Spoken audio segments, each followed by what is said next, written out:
All right, guys, Coach Chad back. Now, today I discussed that we would do a short little MyFitnessPal tips. And I think this is actually something that you guys can also add into your questions of the week would be questions around tracking, meal planning, and putting things into MyFitnessPal. Okay. So right off the bat, in no particular order, the first comment I have when you're putting things into MyFitnessPal is if your goal is weight loss, always err to the side of lower. If your goal is weight gain, err to the side of higher. Okay. Now, where this really comes into play is when you're doing things that don't necessarily have a scan or a nutritional label on it to go off of. So if you're eating out or you're just using like something like an apple, even as an example, like, oh, actually a good example, I used a banana this morning in breakfast. And of course you go in there and you have small, medium, large banana. What is that? So I always err to the side of slightly higher than lower with my choices if my goal is weight loss. That way I make sure I'm never, because it's very easy to always err to the side of lower. But as you do that throughout the day, all of a sudden you could be 200-300 calories over by the end of the day very easily. So always err to the side of higher. Then you'll always make sure that you're still in your caloric deficit, which is required for your weight loss. Okay. Next one. Be incredibly careful with certain foods. Now, most of these are going to come into things like cooking oils, peanut butter, butter itself, all those kinds of things. If you've ever actually measured out a tablespoon of butter on a weigh scale, you'll realize that your tablespoon of butter on the fork that you put on the piece of bread is nowhere near an actual tablespoon. So when you're putting it in MyFitnessPal, you just have to be really cautious of the fact that those things do add up, and the worst part is most of the time with those foods, they're also very calorically dense. So if you think of a tablespoon of oil maybe having 13-15 grams of fat in it, that's a lot of calories. Talking about 100 calories in just one tablespoon. So if you're off by even 50%, like a half a tablespoon, we're talking about anywhere between 50 and 75 calories difference that we could be making. And now you can do that multiple times throughout the day, which again will kick out your caloric deficit.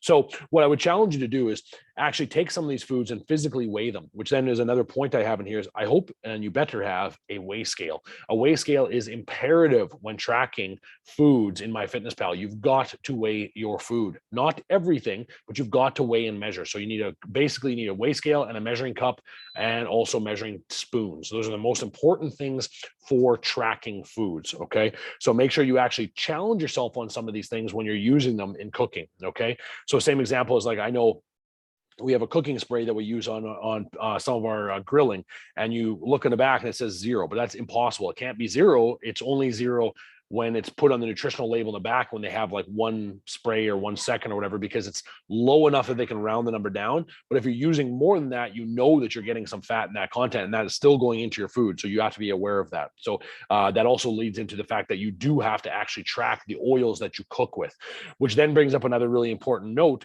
is that when I was doing a little bit of a surplus in the summer, I would use butter on things like my sandwiches. I like to grill a lot of my sandwiches, so I use like butter on them for like a grilled cheese sandwich.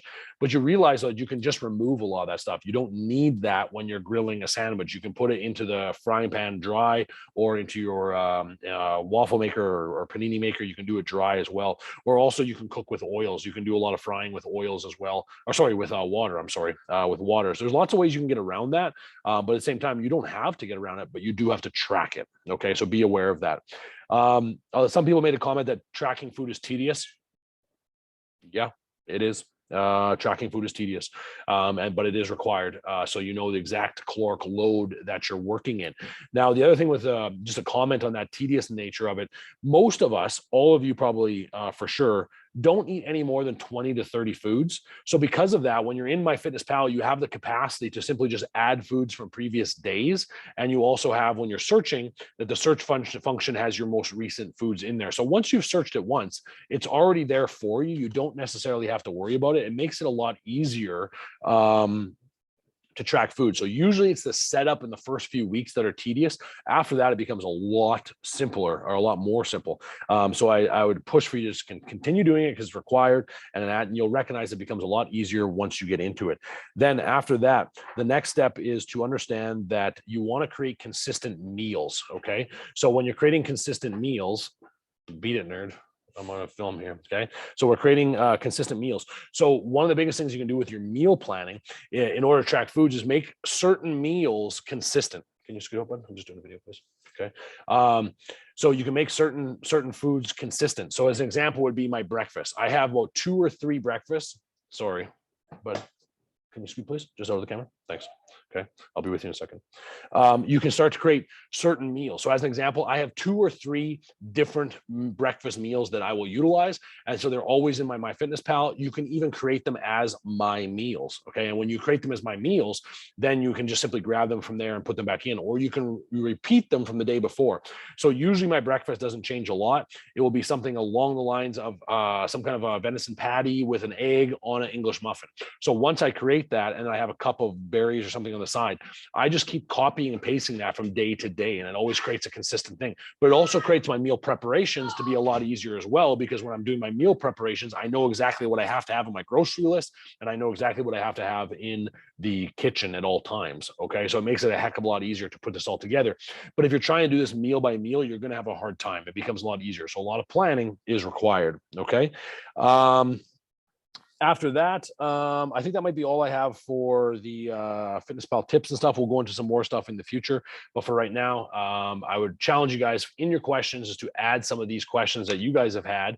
They could even be awarenesses, things to bring up, like, hey, I found whatever it might be to be very useful. And that way we can share them with the team. Okay. All right. Thanks, team, and keep up the good work, and we will chat soon.